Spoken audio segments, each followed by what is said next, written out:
Yamuna Tira Vanachari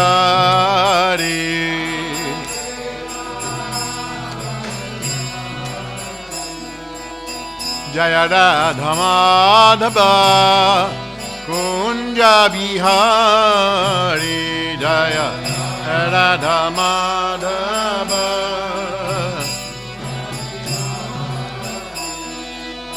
Gopijana Balaba Giridhadari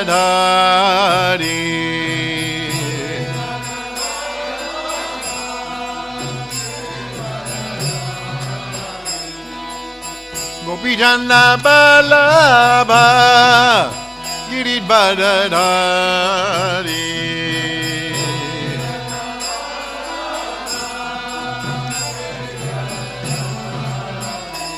Sodana Lana Braja Jana Ranjana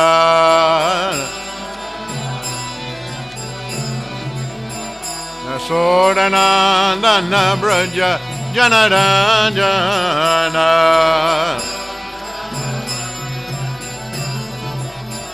Yamuna Tira Vanachari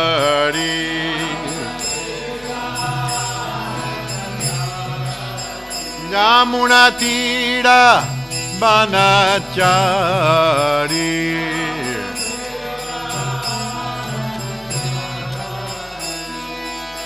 Jaya Radha Madhava Kunja Bihari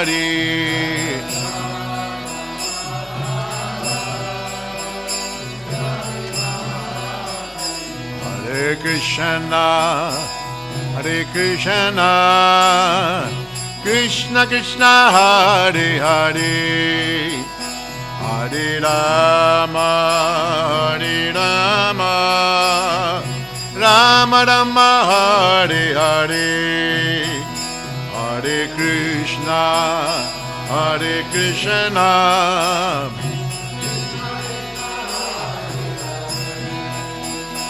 Hare Rama, Hare Rama, Rama Rama, Hare Hare, Hare Krishna, Hare Krishna, Krishna Krishna, Hare Hare, Hare Rama, Hare Rama, Rama Rama, Hare Hare. Hare Krishna, Hare Krishna,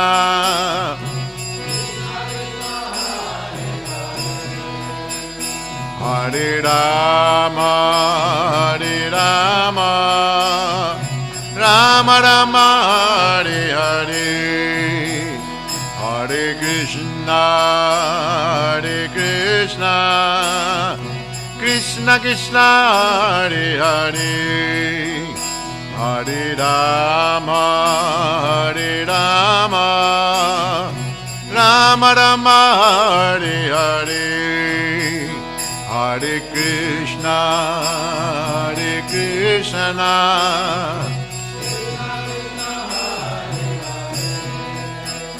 Hare Rama, Hare Rama, Rama Rama, Hare Hare.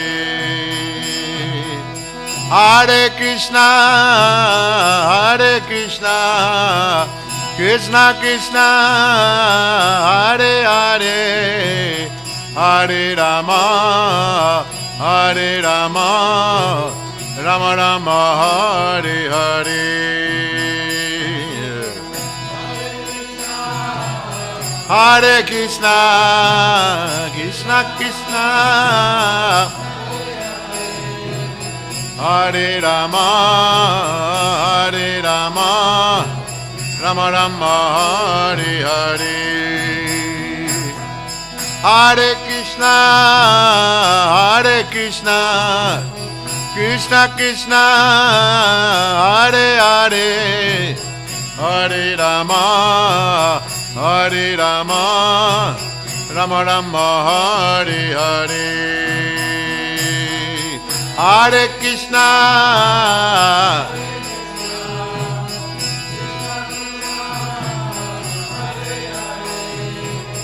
Hare Rama, Hare Rama, Rama Hare Hare,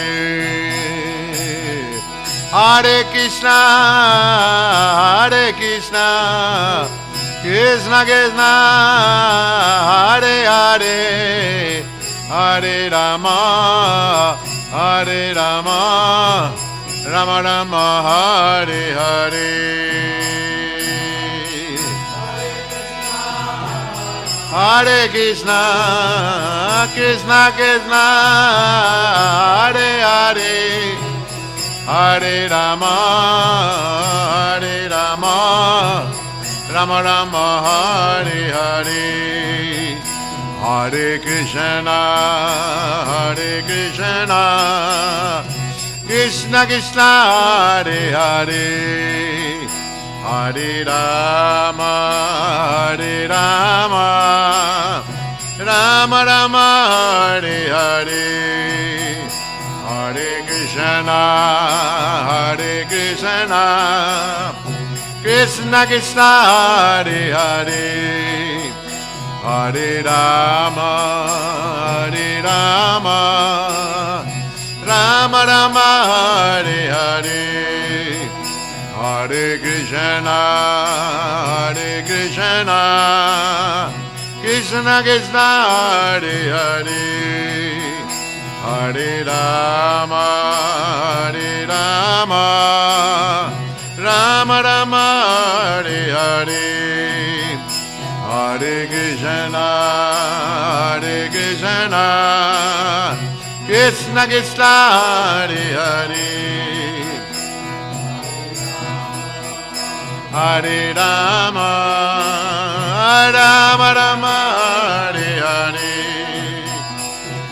Hare Krishna, Hare Krishna, Krishna Krishna, Hare Hare, Hare Rama, Hare Rama, Rama Rama, Hare Hare,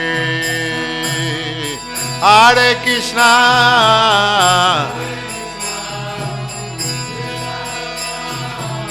Hare Hare, Hare Rama, Hare Rama, Rama Rama, Hare Hare,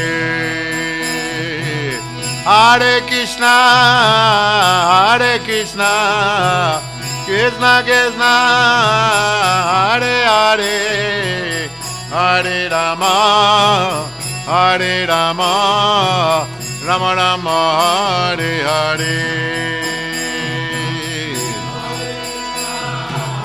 Hare Krishna, Krishna Krishna, Hare Rama, Hare Rama, Rama Rama, Hare Hare, Hare Krishna, Krishna Krishna, Hare Hare, Hare Rama, Rama Rama, Hare Hare, Hare Krishna, Krishna, Hare Rama, Rama Rama, Hare Hare, Hare Krishna, Krishna Krishna, Hare Hare, Hare Rama, Rama Rama, Hare Hare, Krishna Krishna, Hare Hare, Hare Rama, Rama, Hare Krishna, Krishna Krishna, Hare Hare, Hare Rama, Rama Rama, Hare Hare, Krishna Krishna, Hare Hare, Hare Rama, Rama Rama, Hare Krishna, Krishna Krishna, Hare Hare, Hare Rama, Rama Rama, Hare Hare, Krishna Krishna, Hare Hare, Hare Rama, Rama, Jaya Radha, Govardhana Radha, Govardhana Shri Radhe,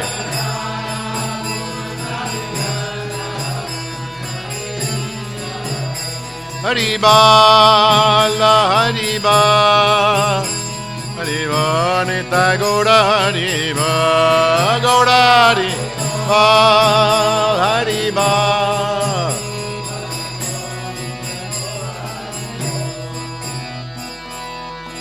Jayam Vishnupad Paramahansa Sri Bhaktivedanta Goswami Maharaj Srila Prabhupada Ki Jai. Sri Radha Govardhana Ki Jai. Jai Go Premanandi Hari Hari Bol.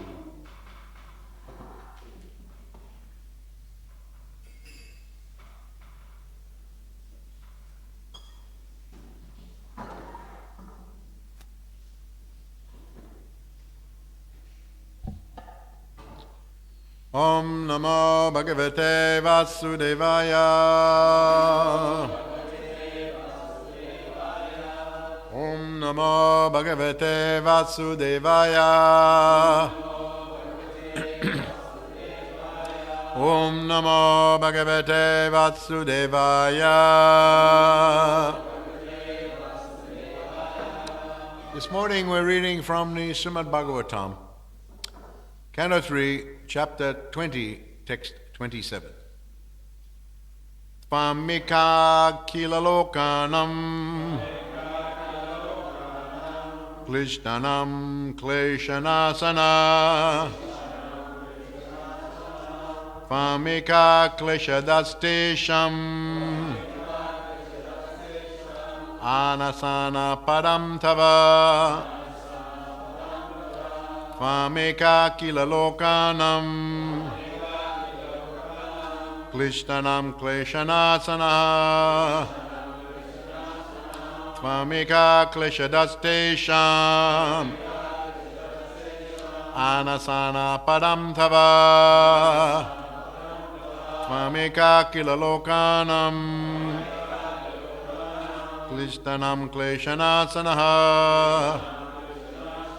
Tvamika kleshadastesham anasana padam tava.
Word for word. Tvam, you.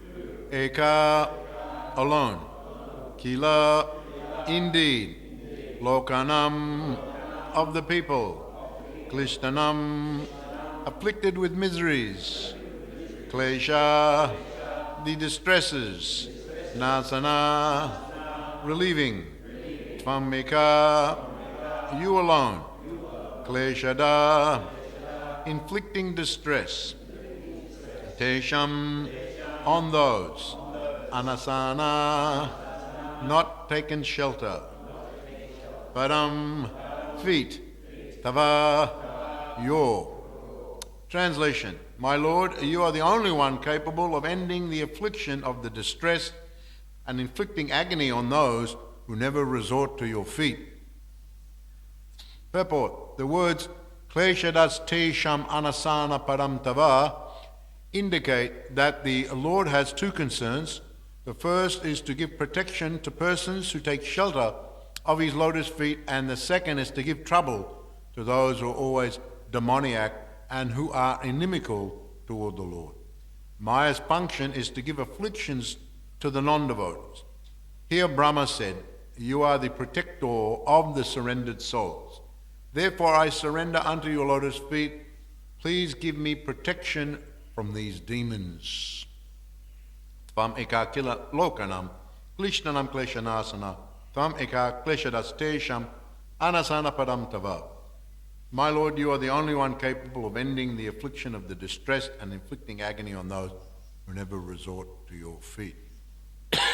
So continuing in this section of the Srimad Bhagavatam, the Lord Brahma and his creations and arrangements. So now we understand, of course, that Lord Brahma, he is manifest directly from the Garbhodakshaya Vishnu. He is no mother and father as such, but he is coming directly from the Lord on top of the lotus flower. And he is impelled and empowered by the Lord to arrange the universe and populate the universe. And he's doing so under the order of the Supreme Personality of Godhead. So here we're reading that although Lord Brahma, he enabled the different devas to appear in the world. We have all the devas like Indra and Agni and Chandra and Vayu, like that. They're all coming manifest from the arrangement of Lord Brahma. Lord Brahma was the first one. And then from Lord Brahma, so many others came. But along with the devas, there were others like yakshas and rakshasas who Brahma created. And of course, they were chasing after Lord Brahma himself and wanting to eat him. Rakshasa means like that. Rakshasa means man-eater. And you have perhaps in some parts of the world the cannibals where they eat other human beings. I remember that one devotee in Fiji was telling me on the outer islands he went to Fiji one time. He was a travelling salesman and he was going out selling different items.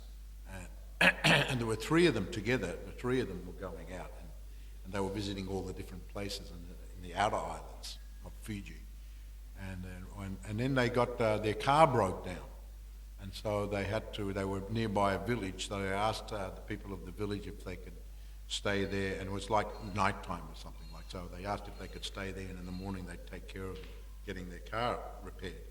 So the villagers agreed. Now, one of them said that, you know, they spoke a local dialect that was really not known. I mean, there's a lot of different dialects in Fiji, and that they were speaking their own dialect. But one of the devotees actually he could understand it, or he couldn't speak it very well, but he could understand it. So during the night, when they went to bed, he listened into a conversation, and later he woke up the others. He said, "Let's get out of here," because I just overheard them. One old lady say, "These three look very good for cooking."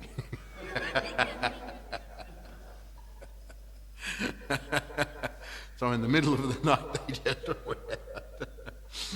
So he said she wasn't joking. So you have in different parts of the world, the man-eaters, and of course we know in the history, Ravana, who was Rakshasa, the man-eaters. Many stories in Mahabharata and Ramayana of the Rakshasas, very powerful, and they would feed on humans. What do they call them these days? When they feed on the humans? Huh? Yeah, but there's in the what are the you know, and they depict them in movies and stuff like that. No. The vampires, right? The vampires. That's the word I'm looking for. There's so many vampire movies, you know. Apparently they're still coming out. I remember even when I was a kid there were so many of them. But apparently they're still very popular of those who are, you know, like, they come and all of a sudden they grow fangs and they come and attack and suck on people's blood and they eat them or something. So you have the modern concept of vampire. So Rakshasas, of course, were a creation of Brahma, And so one may think, well, why did Lord Brahma create these rakshasas and vampires and so on, and yakshas also, who are very destructive? And actually it is all impelled by the Supreme Personality of Godhead, because there are some living entities who are just coming into the new life, and they have desires like that. So the Lord arranges for them to enter into different types of bodies. And so Lord Brahma, it is mentioned that these Rakshasas and Yakshas were a combination of more of the mode of ignorance and passion. So Lord Brahma, being impelled by the Lord, is creating all these different types. And they are running after him, and he has to seek protection. Now we're reading here that he is seeking protection from the Supreme Personality of Godhead. And he actually says, you are the only one capable of ending the affliction of the distress. I mean, he's speaking generally, but he's also specifically talking about his own situation, that he's being chased by these creations of his. And so we have to understand this, that just as he created the demigods, now he's creating these types of beings. And this is because the Lord is fulfilling our desires from our former life. And now we're coming back into another creation, and we're coming back in a suitable body that's good for us to fulfill our desires. So it can be Rakshasas, and can be Yakshas, and it can be, I always wondered what type of living entity would take birth as a Yamaduta. Must be a certain type of living entity that's got a kind of a mixed karma, because their Lord, of course, is Yamaraj. He's a great devotee, so they get the mercy of Yamaraj. But at the same time, they've got a very heavy duty task, a very duty work of taking the sinful and punishing the sinful. These are the Yamadutas. So there are entities who take birth like that. And of course, we know there's so many different species of life. And as one develops their desires, they go and take birth in one of those bodies. You are very attached to eating the meat, maybe you'll take birth in a lower species of life. It doesn't have to be a Rakshasa. It can be, a dog or a tiger or something, a lion that very much likes meat. So all these different bodies are there to fulfill our own desires. It's not that Krishna's wanting you to particularly go in that body, but we ourselves have these desires. If we like to, I used to have a friend. That friend would sleep for like about 18 hours a day. So, and actually I remember we had a new bhakta in Adelaide when I was the temple president there many years ago. I was telling the devotees in Adelaide, I was just there for the opening of the new temple room. And I was telling a little bit about what it was like in the old days in Adelaide. And we didn't have so many new devotees, but there was one new bhakta that came that we didn't see him for a couple of days. And we were looking for him, but we knew he didn't leave the temple, but where was he? And so then some devotee came up and told me, I found, I forget what his name, Bhakta so-and-so, and he was hiding himself and where everyone threw the dirty laundry, and he decided he wanted to take rest for a couple of days under that. So no one could wake him up and find him. So we woke him up, but he didn't look the same. His face at all was a little contorted from sleeping so long. So someone who likes to sleep a lot, maybe they can go into a body, maybe, well, after that we used to call him Bhakta Bear. Bhakta Bear, bears, they hibernate for 6 months of the year. So if you like to sleep a lot, maybe you go to a bear, or maybe you go to another species of life that likes to sleep a lot. So God arranges all these different types of species of life, and we can enter into them. It's a kind of compared to the original position of the soul in Vaikuntha, it is a very suffering situation. It's very suffering. And here, Lord Brahma, Tvam Eka Kilalokanam, he says, Klishtanam Kleshanasana. There's two phrases Lord Brahma is using here. Klesha Nasa and Klesha Dasa, or Klesha Da, Klesha Na or Klesha Da. Klesha means distress, affliction or distress or suffering. So here, Klesha Na means when your distress is relieved. And Klesha Da means when you get afflicted with so many different types of suffering. So actually, this is both are under the control of the Supreme Personality of God. The relief from the suffering and also the suffering comes under the arrangement of the Supreme Personality of Godhead. This is there because we have desired in a certain way. I think we need to understand that. It's not that God hates us. Here it is mentioned, of course, that Lord Brahma, he's praying this way. You are the only one capable of ending the affliction of distress. And so he's praying, you are the protector of the surrendered souls. Therefore I surrender unto your lotus feet. Please give me protection from these demons. These demons. So the Lord can relieve the suffering, and Prabhupada actually mentions as we go through the chapter that we suffer and others don't know so much about our suffering. They have some idea that we're suffering. They can try to sympathize with us, so they can try to help, help in some way or other, but they don't know really the extent of your suffering. They can know a certain amount, but you yourself know, but you know the extent of your suffering, but you don't always know fully the cause of your suffering. And this is the point that Prabhupada makes here, that in one of the next purports, he says that, but Krishna knows. Krishna knows what the actual cause is. Krishna knows fully well. He is Paramatma. He is in everyone's heart. So we are suffering.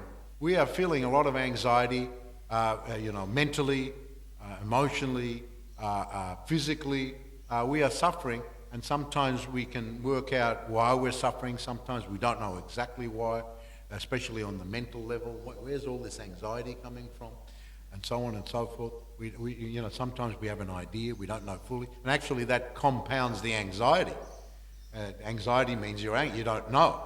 When you don't fully know what's causing this distress, what's causing my situation, and you don't know. So therefore you get a lot of anxiety. Prabhupada said, this is the kunta, this is the world of anxiety. I remember in Melbourne one time he said that we are teaching people how to go to the Vaikuntha, the place with no anxiety. Vaikuntha.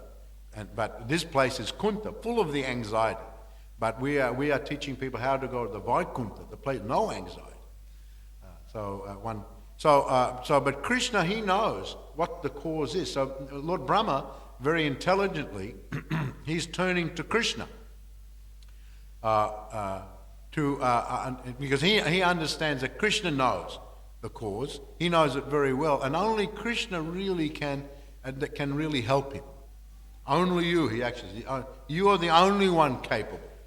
Others may try to help, they may alleviate the suffering temporarily, but after all, we are in the material world full of klesha. This word is used. Sometimes we say adibhautik klesha, adhyatmik klesha, adidaivic klesha. This word klesha is used in the Bhagavad Gita. Klesha means suffering. So adibhautik. I remember one time many years ago, I used to, every week in Melbourne, we would do a play. And I did one play. It wasn't always a Leela play as such. I used to write plays that sometimes just had a moral to the story of the play. And so I wrote a play where one man, he was in the office and he was feeling stressed, working so hard and feeling a lot of stress. So he asked to take a holiday. And he thought, well, going on a holiday, and he got some holiday time, and he went on a holiday. So this was the play. One scene was the person, in the office working and feeling all stressed, huffing and puffing and all stressed out, and then he asked a holiday. So he went on his holiday. He thought to go out in the country, in the forest, and camp out. Just camp out. So the next scene was him camping out in the forest. But then as he was camping out, all of a sudden, the weather opened up. Just like it's doing here, bucketing down. And so here he is, he's going out there trying to relax out there in the country. He's got his tent all pitched and everything like that. And then it comes down, bucketing down, and then he's really, it's like the tent starts leaking. It's really, really a lot of anxiety. Then the wind comes up and blows his tent over. So we showed all these scenes. The wind and blowed, and then so finally it passes, and then he settles down and he's just relaxing, and then all the mosquitoes start coming out, the flies start buzzing around, and then the perfect spot that he picked, they thought it was away from everyone. Then all of a sudden all these other campers started going there, encroaching upon his area and staying up late at night partying and drinking beer and doing all these types of things. So what he hoped to be a time away relaxing, getting away from the stress of the office, actually he was happy to get back to the office and go back into that stress, because that stress was less than the stress he was feeling out there having a holiday. Quite often this is the case, isn't it? People go on holidays, and after a few weeks of the holidays they just want to get back because the holiday is more stressful than their previous situation. So these are all concomitant part and parcel factors of life in the world. You can't get away from that. People try to make arrangement to reduce it, but you can never fully get away. So no matter what you do or what others help you arrange, it's not going to fully alleviate your suffering or distress situation. You're afflicted. Sometimes an affliction is your own, you cause it yourself. Sometimes an affliction, you get sick, you're afflicted with a disease. So these things can come all together. And so just life in the world, you can't get around it. So how to actually end it? No arrangement of the material world can do it, but Krishna can totally alleviate it, and he does that by bringing one up to the spiritual platform. Bringing one up to the spiritual platform. And Prabhupada actually mentions, as far as the suffering of the world and the suffering of any person, Krishna can, like for example here, Lord Brahma is running away from the Asuras. So Krishna can come and take care of the Asuras. He can personally come. But Prabhupada actually mentions that Krishna doesn't, I think it's in the next purport, Prabhupada mentions that Krishna doesn't have to personally come to take care of Asuras. He says in this purport there are two functions. One, he gives protection to devotees, he gives shelter to his devotees, and the other is to give trouble to the Asuras, the demons. So now Prabhupada explains that Krishna can help one not only just by personally coming, but he can give some instruction. He can give one the idea how to overcome this situation, as he does here with Lord Brahma. He does here with Lord Brahma. He says, give up this body. And Vishwanath Chakravarti, I think it was Vishwanath Chakravarti, one of our acharyas, Sridhar Swami explains that when the Lord advised Lord Brahma to give up this body, it didn't mean actually giving up his physical body, giving up the mental body. Give up that body that you used. Lord Brahma was creating by his mind all these different beings by his mind. So the Lord instructed him, give up that body, give up that mentality. And so in that way, actually, he was freed from the distress that had come about from that mentality. So in this way, the Lord helped him in that way. And of course, these Asuras just found their own niche. Went on. They later on we'll read about that from that body. I think that twilight or something was created, and they seized upon it.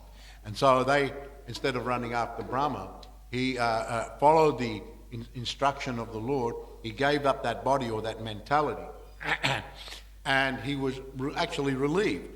So specifically speaking, Lord Brahma was relieved in that way. They didn't chase him anymore, they seized upon that body. So he was relieved in that way. But Lord Brahma is also talking more generally that those who are devotees are very much protected by the Supreme Personality of Godhead. And Paritranaya, this very famous verse from Bhagavad Gita, Paritranaya sadhunam vinasaya chaduskritam dhammasam stapanataya sambhavami juge juge. To deliver the pious and to annihilate the miscreants, as well as to re-establish the principles of religion, I myself appear millennium after millennium. So here Prabhupada explains there are two types of beings. One is called Duskritina, and the other one is Sukritina. The Sukritinas are those who are pious.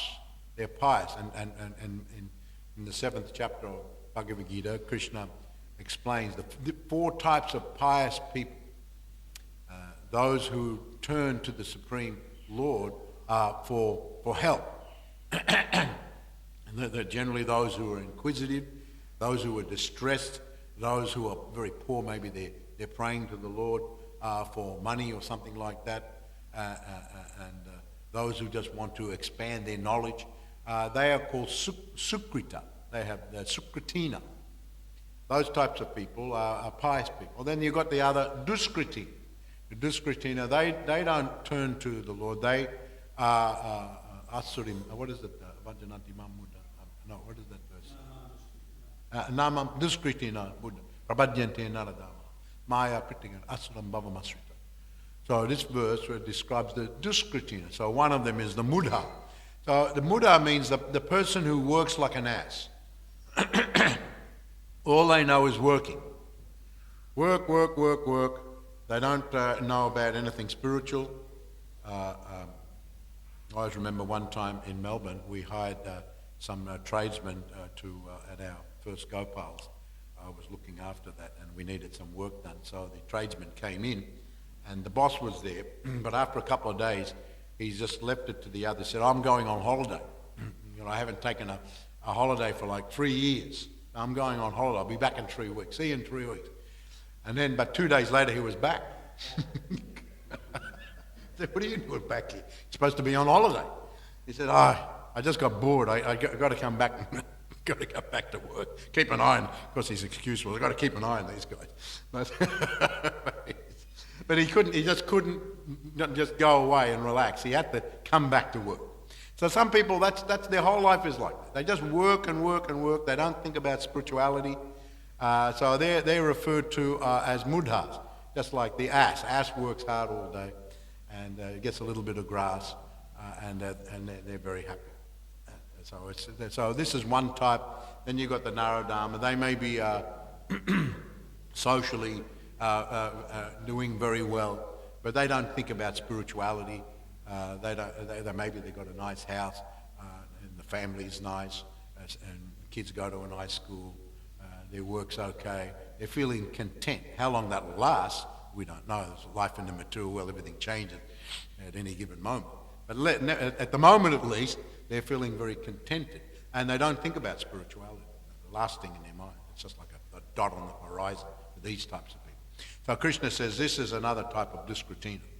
And then Maya Pritagyan, those who are very educated, the literati or the academics, and everything for them has got to be a calculation, research, a calculation.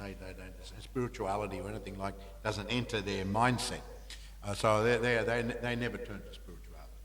And then Krishna says that then the Asura, those who are openly atheistic and antagonistic to even the concept of spirituality, they go out of their way to go against it, to give trouble to those who are taking up the spiritual path. Prabhupada actually comments here in this purport to that verse. He says that the Asuras, these types of people, they always harass the devotees. Because they see the devotees, and generally a devotee is very humble, very meek, so they take that as a weakness, and so they go out of their way to harass them, because they're always trying to lord it over everyone. control everyone. So then when they see someone's humble, they take it right to that, they take advantage of that, and they lord it over. So Prabhupada actually says, the asuras always harass the devotees, but the Lord it gives trouble to the asuras, ultimately. Now, we have to understand this correctly. It's not that the Lord hates anyone, but some people, that's the only way they're going to learn. They don't learn any other way. They got to learn the hard way. Some people, they just read something about devotional service, about Krishna, spiritual life. They get enthusiastic about taking it up. These are sincere personality. They're actually quite intelligent personality. Then there are others who, after hearing about it, they continue on in their ways, but then they turn to it in the end. So there are different levels. But so for others who just are not only don't take up any spirituality, but they just purposely, they give trouble to others. They won't stop no matter what. I just read about the man who somehow or other was convicted of murder and went to jail for 25 years. He was freed because evidence was brought forward that he didn't actually commit the murder. And so he was released. But 2 months later, he committed another murder. 2 months later, he committed another murder. Some people, these people, all they can, be restrained with is some sort of punishment. So this punishment actually is, from Krishna's absolute position, is meant to, make them,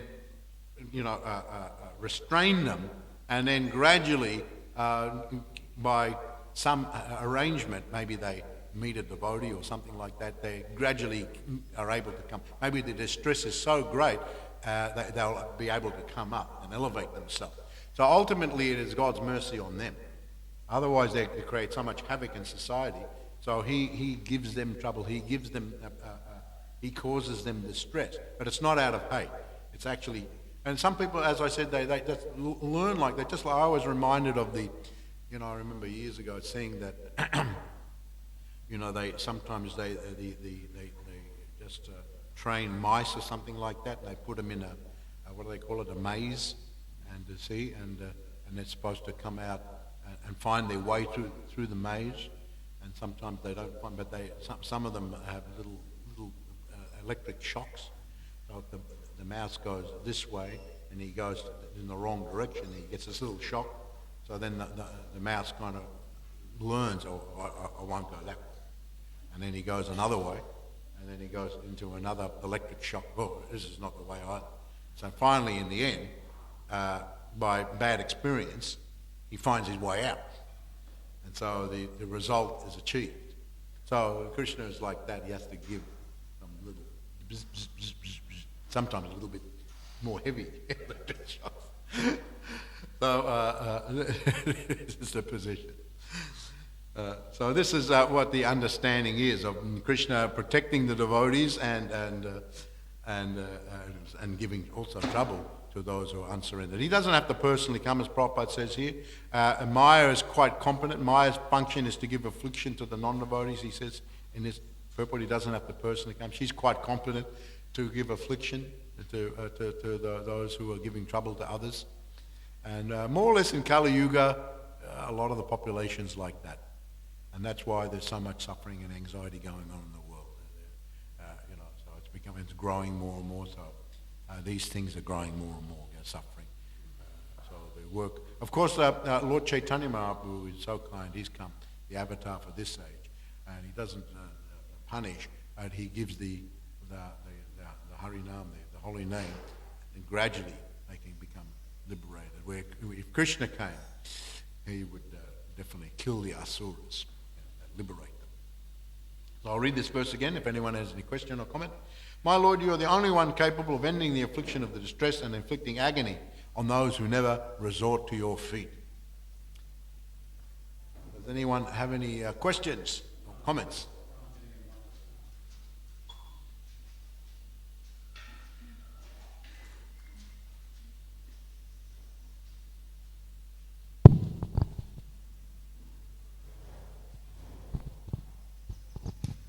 Haribol, thank you so much for the class. Okay, I'm going to attempt this question, and I may get lots wrong, so please, a little disclaimer. I've recently learnt, being in the human body, that we have our quota from Krishna to use, and if we go past that quota, that's when we create bondage for ourselves in terms of negative karma. Yeah. So my question is it the asuras that we were talking about today?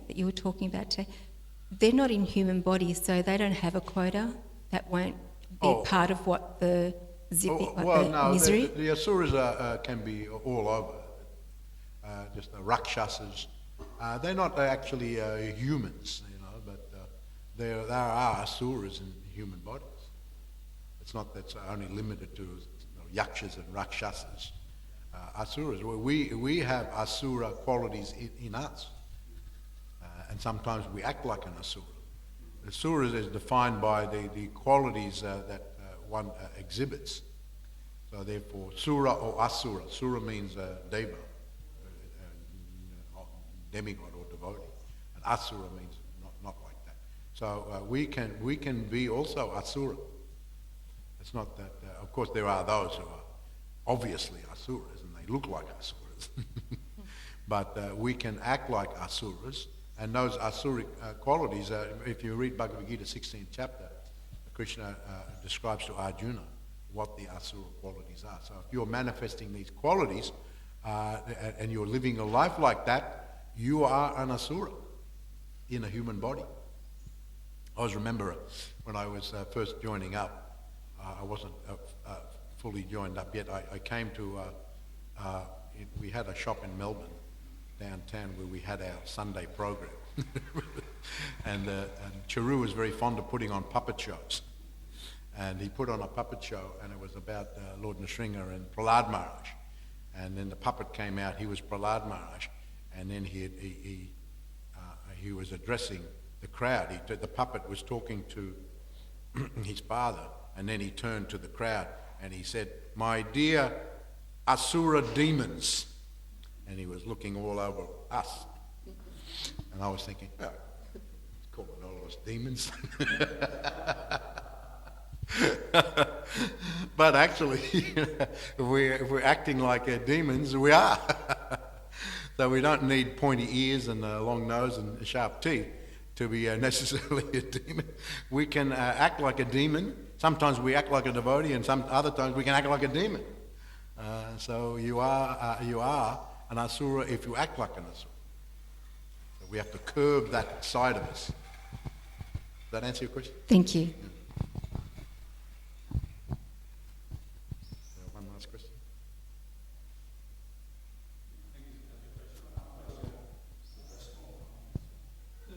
Just a small comment. In Mayapur, they were discussing the kleshas, Daivik, Atmatik and Bautik, and they said that they come up with a fourth one, Adi Yantra.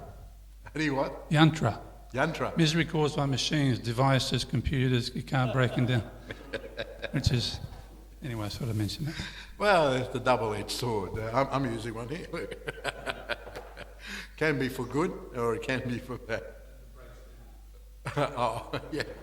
Well, anything in the material world, on an absolute level, it's got to break down. It doesn't work. They're good when they work, but when they don't, then there's all sorts of problems. What is it? Adi Yantra? Yeah. That's what they call it. Mayapur. Okay. Hare Krishna. Jai. All glories to Srila Prabhupada ki. Jai. Gaur Premanandi. Hari Hari Bol.